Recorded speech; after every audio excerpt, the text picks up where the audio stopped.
We like to think family is the one thing that can't be revoked. But some families don't break you all at once. They do it publicly, efficiently, in front of witnesses, so there's no room left for you to argue it didn't happen. And the cruelest part isn't the moment itself. It's the years afterward, when they come looking for the very thing they tried to erase. The napkin was folded into a perfect triangle, the way my mother always folded them for formal dinners, and it sat beside an empty champagne flute that still had a faint ring of gold at the rim. I remember staring at that ring of gold longer than I should have. The room around it smelled like candle wax and reheated prime rib, and somewhere under that, the chemical sweetness of my mother's perfume, the one she only wore when she wanted to be remembered. I hadn't touched my drink. I didn't know yet that the night was going to end the way it did. Nobody warns you. There's no dimming of the lights, no change in the music. Just a woman standing up, tapping a spoon against glass, and smiling like she was about to announce an anniversary. My name isn't going to matter here, so let's just say I was the eldest daughter, 34 years old, sitting at my parents' 40th wedding anniversary in a rented banquet hall outside Hartford. 43 guests. White tablecloths. A string quartet my father had insisted on, even though nobody in our family had ever once listened to classical music by choice. I'd flown in from Chicago 3 days earlier to help my mother, Diane, with seating charts and flower arrangements. I run a small but profitable logistics consulting firm, not glamorous, but steady, the kind of steady that lets you refinance a house without blinking. My younger brother, Marcus, had flown in too, with his wife Priya and their 2 kids. Marcus works in commercial real estate, the kind that looks impressive on a business card and considerably less impressive on a bank statement. I noticed the first strange thing on the drive to the venue. My mother kept checking her phone, angling it away from me at red lights, the blue light catching the underside of her chin in the dark car. She'd always been transparent with her phone around me. That night, she wasn't.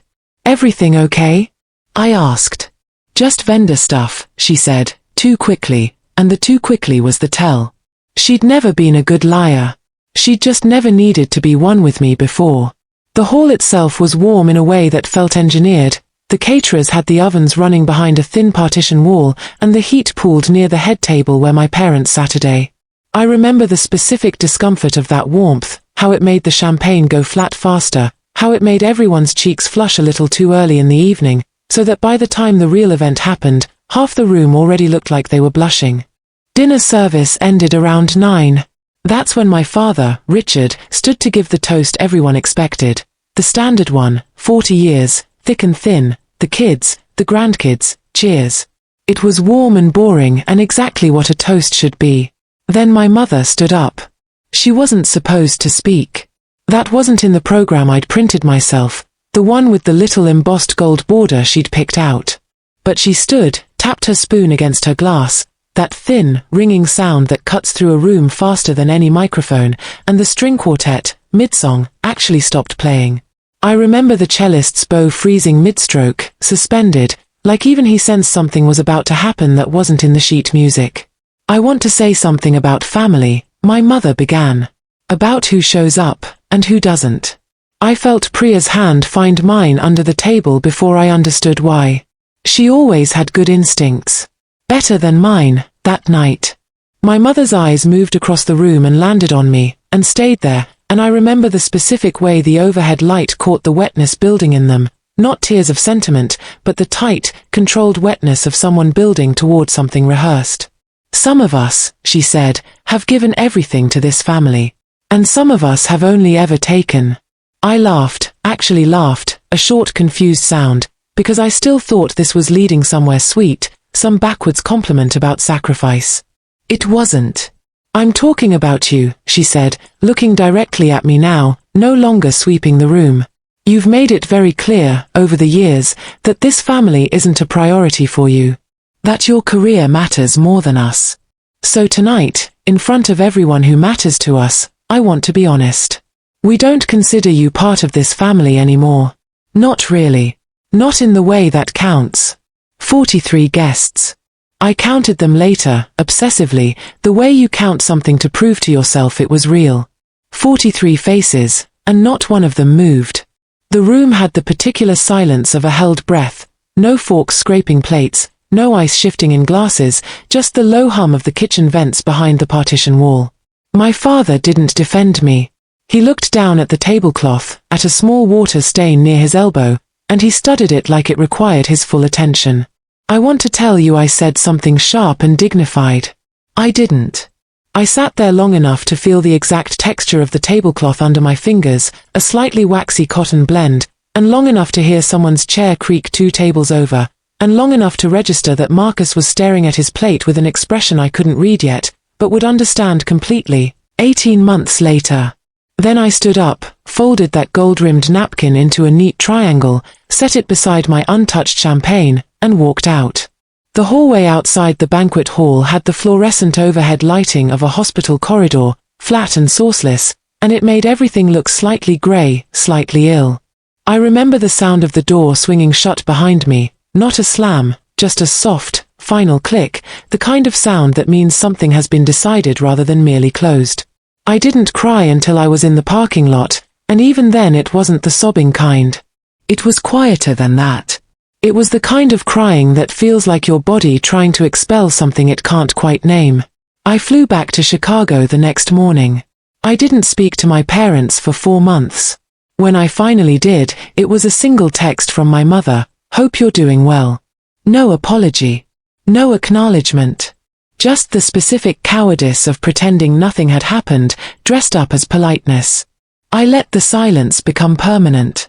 Not out of spite, I want to be clear about that, but because I finally understood something I'd spent 34 years refusing to see. My family had never valued what I gave them. They'd valued what I could be made to feel guilty about not giving them more of. So I stopped feeling guilty. And I built my life without waiting for their invitation back into it. 18 months later, on a Tuesday in March, I found an envelope in my mailbox with my mother's handwriting on it. Not an email. Not a text. An actual letter, which told me immediately that whatever was inside required more explaining than she trusted a phone call to survive. I didn't open it right away. I remember setting it on my kitchen counter and looking at it while I made coffee, the way you might look at an animal you're not sure is dangerous. The apartment was quiet except for the low tick of the coffee maker, and outside my window, the gray Chicago sky pressed down over Lake Michigan in that flat, indifferent way it does in early spring. When I finally opened it, the letter was 2 pages, handwritten, and it took my mother 4 paragraphs to get to the actual point, which is the thing about people who are asking for something they know they don't deserve. They bury the request under so much context that by the time you reach it, you're supposed to feel too exhausted to say no. The point, when it finally arrived, was this: my parents were behind on their mortgage. Badly behind. My father's small manufacturing business, the one that had funded that 40th anniversary banquet hall and that string quartet, had lost its 2 largest contracts within the same fiscal quarter. Marcus, it turned out, had already been asked for money and had quietly declined, citing his own debts, the ones from the commercial real estate deals that looked better on paper than in his actual bank account. They needed $300,000. Not a loan they were structuring with any real repayment plan. A rescue. The letter used words like family legacy and the house you grew up in, and we know things have been complicated, but this is bigger than that. I read it twice. The second time, I noticed something I'd missed the first time through, a single line near the bottom, almost an afterthought: "We know we hurt you that night. We were under a lot of stress even then, with the business struggling. We probably weren't thinking clearly." There it was. The banquet hall, the spoon against the glass, 43 witnesses to my public erasure, reframed, quietly, as stress. Not cruelty. Stress. As if disowning your daughter in front of everyone you know is something that happens to you, like a headache, rather than something you choose to do. I didn't call them screaming. I didn't send back a scathing reply. I did something much slower, and much colder, and it's the only part of this story I'm genuinely proud of. I wrote back a single page. I told them I understood the house meant a great deal to them. I told them I remembered the exact texture of the wallpaper in my childhood bedroom, the creak of the 3rd stair, the smell of my father's coffee every morning before school. I told them I understood loss. And then I told them, plainly, that the family they'd chosen to protect that night at the banquet hall, the one built on the idea that I was disposable the moment I stopped being convenient, was the same family that couldn't ask me for help now without contradicting everything they'd said in front of 43 witnesses. I wasn't withholding the money out of revenge. I was simply, finally, taking their own words seriously. If I wasn't family in the way that counts, then I had no obligation that counted, either. I didn't send a cruel letter. I sent an honest one. And honesty, when it arrives after years of being denied it, can feel like the coldest thing in the world to the person receiving it. They sold the house 4 months later.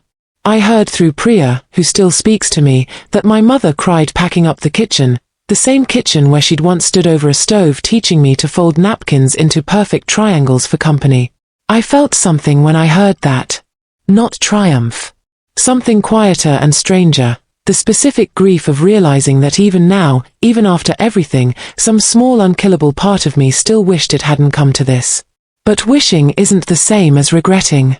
I don't regret my answer. I regret that they built a life where an answer like mine was ever necessary.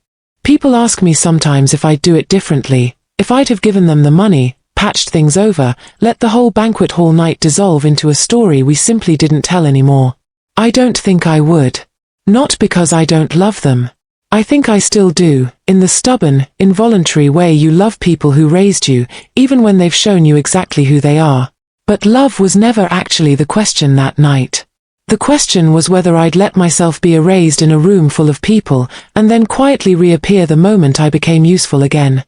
I decided the answer was no. Some doors don't slam when they close. They just click, softly, and stay that way. And the peace that comes afterward isn't loud, either. It's just the sound of a life, finally, being lived on your own terms.